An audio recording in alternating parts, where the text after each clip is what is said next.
Assalamualaikum warahmatullahi wabarakatuh. Saya Putri Wahyuni dengan NIM 2104292 dari Prodi Ilmu Administrasi Negara. Video ini saya buat untuk memenuhi tugas mata kuliah Sistem Administrasi Negara dengan dosen pengampu Ibu DRA Jumyati MSI.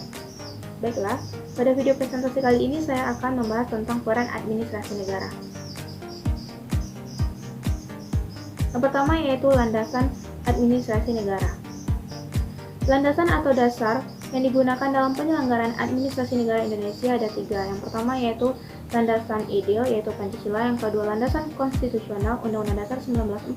Dan yang ketiga landasan operasional. Yang pertama yaitu landasan ideal. Landasan ideal adalah sebuah landasan negara yang digunakan sebagai ideologi sebuah bangsa. Kita sebagai negara Indonesia memiliki landasan ideal yaitu Pancasila. Mengapa Pancasila dikatakan sebagai landasan ideal? Karena Pancasila sebagai dasar negara mampu mempersatukan seluruh rakyat Indonesia. Menurut Notonegoro, Pancasila adalah dasar falsafah negara Indonesia. Jadi dapat disimpulkan bahwa Pancasila merupakan dasar atau falsafah dan ideologi negara yang menjadi pandangan hidup bangsa Indonesia sebagai dasar pemersatu, lambang persatuan dan kesatuan serta pertahanan bangsa dan negara Indonesia. Oleh karena itu, Pancasila sebagai dasar negara Indonesia dan pandangan hidup bangsa Indonesia adalah sebuah tuntunan bagi setiap elemen-elemen negara yang wajib dijadikan pedoman dalam kehidupan masyarakat berbangsa dan bernegara. Selanjutnya, Pancasila sebagai dasar negara Republik Indonesia juga berfungsi dan berperan sebagai dasar untuk mengatur pemerintahan negara atau penyelenggaraan negara. Jadi, tidak hanya itu, Pancasila juga berfungsi sebagai sumber dari segala sumber hukum negara. Yang kedua, landasan konstitusional.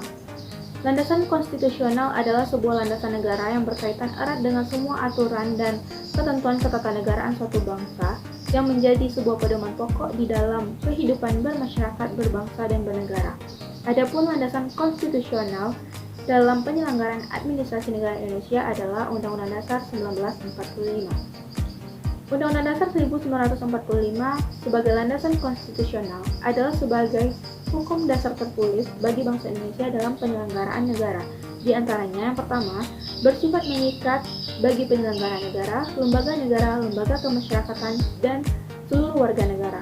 Yang kedua, Undang-Undang Dasar 1945 berisi norma, kaidah, aturan, atau ketentuan yang harus dilaksanakan dan ditaati oleh semua komponen negara. Yang ketiga, Undang-Undang Dasar 1945 berfungsi sebagai hukum tertinggi sehingga menjadi pedoman utama dalam segala bentuk peraturan. Dan terakhir yaitu setiap tindakan dan kebijakan pemerintah sebagai penyelenggara negara harus sesuai dengan Undang-Undang Dasar 1945 ini. Nah, selanjutnya, dalam pembukaan Undang-Undang Dasar 1945 ini terdiri atas 4 alinea yang memuat tujuan dan cita-cita bangsa Indonesia. Adapun makna yang terkandung dalam setiap alinea dalam pembukaan Undang-Undang Dasar 1945 yaitu yang pertama. Dalam alinea pertama pembukaan Undang-Undang Dasar 1945, makna yang terkandung di dalamnya yaitu memuat dalil subjektif, yaitu aspirasi bangsa Indonesia sendiri untuk bebas dan melepaskan diri dari penjajahan. Sedangkan dalil objektifnya itu sebagai bentuk pernyataan bahwa penjajahan di atas dunia harus dihapuskan karena bertentangan dengan hak asasi manusia. Yang kedua yaitu, dalam alinea kedua pembukaan Undang-Undang Dasar 1945, pada alinea kedua ini mengandung cita-cita proklamasi kemerdekaan, yaitu menuju rakyat yang merdeka, bersatu, berdaulat, serta mewujudkan masyarakat yang adil dan makmur. Selanjutnya yang ketiga, dalam alinea ketiga pembukaan Undang-Undang Dasar 1945 ini memuat tentang hak atas kemerdekaan, kesadaran dan pengakuan bahwa kemerdekaan Indonesia bukan hanya hasil perjuangan rakyat semata, namun juga berkat rahmat Tuhan Yang Maha Esa. Yang keempat yaitu alinea keempat dalam pembukaan Undang-Undang Dasar 1945 mengandung dasar negara, di antaranya Pancasila, tujuan negara, azas politik negara, dan ketentuan mengenai Undang-Undang Dasar. Adapun tujuan negara Indonesia menurut Undang-Undang Dasar 1945 yaitu melindungi segenap bangsa Indonesia dan seluruh tumpah darah Indonesia, memajukan kesejahteraan umum, mencerdaskan kehidupan bangsa, dan ikut melaksanakan ketertiban dunia yang berdasarkan kemerdekaan, perdamaian abadi, dan keadilan sosial. Nah, yang ketiga, landasan operasional. Landasan operasional adalah sebuah landasan yang digunakan untuk mengelola kehidupan nasional sebuah negara secara keseluruhan. Adapun landasan operasional dijadikan sebagai dasar hukum material yang memberi arah serta menjadi pedoman dalam pengelolaan oleh pemegang kekuasaan dalam mengelola sebuah negara. Selanjutnya, landasan operasional dalam sistem administrasi negara adalah Garis Besar Haluan Negara atau GBHN.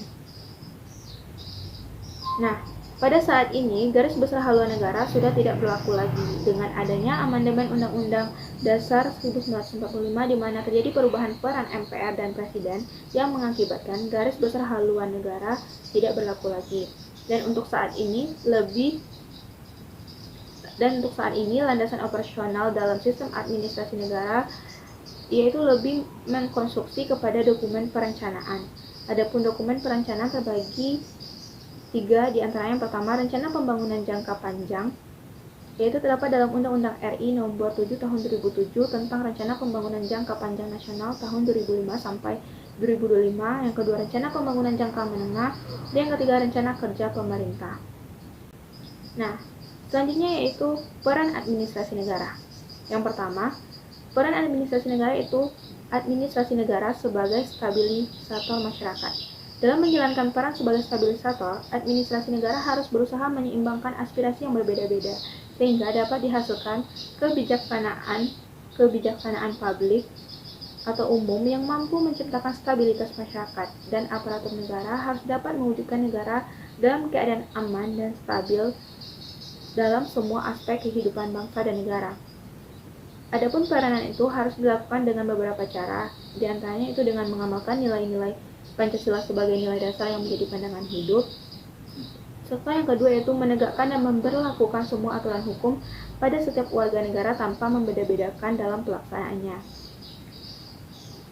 Nah, yang kedua, peran administrasi negara yang kedua yaitu administrasi negara adalah mengatur, mengarahkan, dan mempercepat perubahan sosial. Perubahan sosial yang direncanakan disebut dengan pembangunan. Administrasi negara dalam mewujudkannya harus berperan yaitu yang pertama, sebagai pelaksana sekaligus mengkoordinasikannya agar seluruh kegiatan tersebut dilaksanakan oleh masyarakat terarah pada tujuannya berupa perubahan sosial yang diinginkan oleh masyarakat tersebut. Nah, yang kedua, administrasi negara berperan juga dalam melaksanakan kontrol dan evaluasi terhadap pelaksanaan setiap dan seluruh kegiatan agar tidak menyimpang dari perencanaan. Dan yang ketiga, dalam melakukan pembangunan yang membawa perubahan nilai-nilai, maka administrasi negara harus atau mampu berperan untuk memelihara dan mewujudkan stabilitas masyarakat. Nah, peran administrasi negara yang ketiga yaitu mengantar dan mendorong rakyat memasuki kehidupan sebagai masyarakat maju dan modern. Administrasi negara berperan mewujudkan perubahan sosial, antara lain melalui pelaksanaan pembangunan.